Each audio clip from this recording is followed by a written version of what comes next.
5 victims that are going to need to be backboarded and removed over to the triage area. Shortly before 10 o'clock Wednesday morning, the call goes out. A plane crash. Victims everywhere. Move to the building! First responders arrive on scene. Just work around clockwise. Members of the media are quickly briefed. A MD-88 type aircraft from Blue Water Airlines, flight 1388, was apparently struck by some sort of device. As bad as it looks, this scene is not real, but if it were, first responders say they want to be ready. The victims here, all actors and good ones. I don't feel too good right now. I've been through, I can't even go on to tell you what I've been through. Bloody cut up, nobody wrapped my hand up. Lord, oh, what am I going to do? If this crash were real, like the FedEx crash at Tallahassee Regional a few years back, all involved agencies would have to be prepared and on one accord. You've got the Red Cross, you've got the Sheriff's Office, you've got all these different agencies that are responding, not to mention the federal agencies, the TSA, the NTSB, the FAA, and I could go on and on. She can't breathe! Oh yeah, you got to get up from up under there. Coordinators say for an event of this magnitude, you can never plan too much. Leonard Horton, WCTV Eyewitness News, Tallahassee. That's him, number 31, Dontavius Davis, defensive end for the Eagles of Mitchell Baker High. No one would ever know that as a child, he suffered 6 to 8 seizures a day and wasn't even allowed outside to play. When he was small, we bought him the football uniform. He just loved football. He would sleep with his football. But he couldn't play because the seizures he would fall. Wherever he was, he would fall. It would last about 2 or 3 minutes. He couldn't be left alone, not even to take a bath. Davis has a sizable scar under his helmet where doctors in Augusta went in and removed a chunk of his brain, the chunk that was starting all those seizures. His parents agonized over the risks, possible paralysis, loss of speech, and worse. But with much prayer, Davis had that surgery at age 8. And now, at 17, he is medication and seizure-free. It's like when I was young and I had seizures, I couldn't play or nothing. But now I can do anything I want to do. So it's changed for the best. He couldn't do nothing. He couldn't play out in the yard because he always falling. But now he can do everything now, normal. Come up, son, baby. So while some parents sit in the stands and shout for more playing time for their sons, Betty Brown and Charlie Davis shout for joy. Their son is now healthy, and his dreams of playing football with all the other kids are real. If he don't make but one play, I'm still proud of him. They don't even have to put him in. I just letting him, just knowing that he's doing what he want to do, and he's able to do it. That makes me very happy.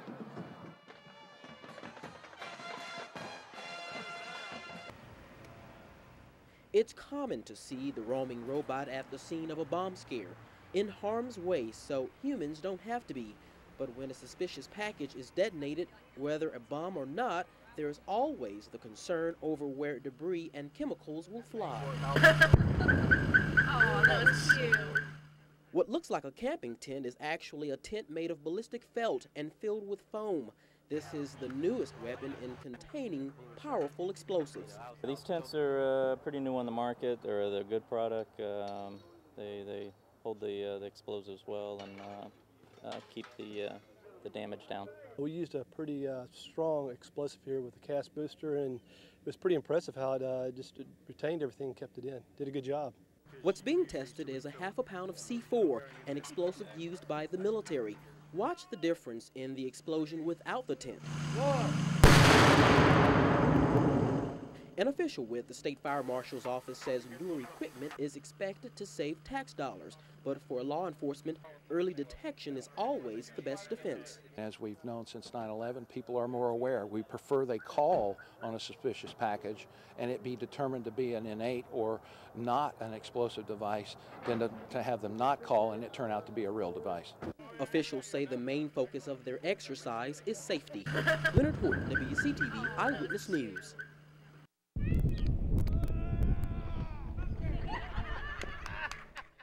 This is how it went, a 10-minute ride of emotions caught between terror and euphoria. But it began here on the ground. Wheeler Clemens used to be an avid surfer.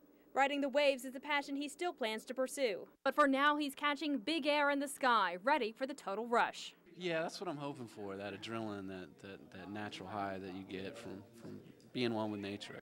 For one brief moment, Wheeler would be airborne and feel freedom from his wheelchair, free falling back to the earth.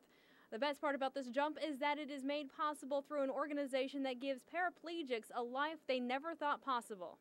I've been excited, really excited about this. I'm glad FDOA is doing this kind of stuff and going on fishing trips and hunting, just enjoying life. And the thrill lies not only in parachuting, but in living a life filled with more excitement than most of us get our entire lives. Valerie Lacey, Channel 6 Eyewitness News, Gadsden County. Al Parrish is about one of 60 rural mail carriers working in Cape Coral. The post office is in need of 100 more to cover the rural routes in Fort Myers and Cape Coral. A lot of it's because of the way this area is growing, and we're building, always adding new routes. We have some people who have not been able to stay with us because we are short, and we've been working them a lot of hours, and some of them just didn't want to put in that many hours. A rural carrier starts out part-time. That usually means 40 hours a week. You also have to drive your own car, but you get reimbursed about 48 cents a mile. And then there is the issue of sitting on the right side of the car. Just a matter of getting used to it. Parrish put brakes and an accelerator on the passenger side of his car to make the drive easier. He'd rather have a postal car, but says driving his own has advantages. It's considerably more comfortable in my own car. You know, a little bit more cushioning. It's not an industrial type vehicle, and I can use my air conditioner. Driving around in Cape Coral isn't always easy. Another reason people quit. I have 7th Place, 7th Avenue, 6th Place, 6th Avenue, and 6th Place, and all the numbers on those streets are the same. From a distance, the damage is hard to make out, but step closer and you'll see a Tower of Hope has fallen to its knees. It's really broken our hearts. A painful sight for many locals. It's just sad, really. George Watkins witnessed the collapse, not by seeing it, but hearing it. We heard like a rumble of thunder.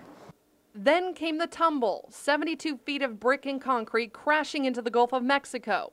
It was Friday afternoon, October 21st, 2005. 153 years after the Cape St. George Lighthouse first lit up the sky. As you can see how much beach was in front of it then. It was the third and longest standing lighthouse on St. George Island. It stood tall through hurricanes and an eroding beach. Locals called it their beacon of hope. Ours is not looking too hopeful right now, but we will make it good again.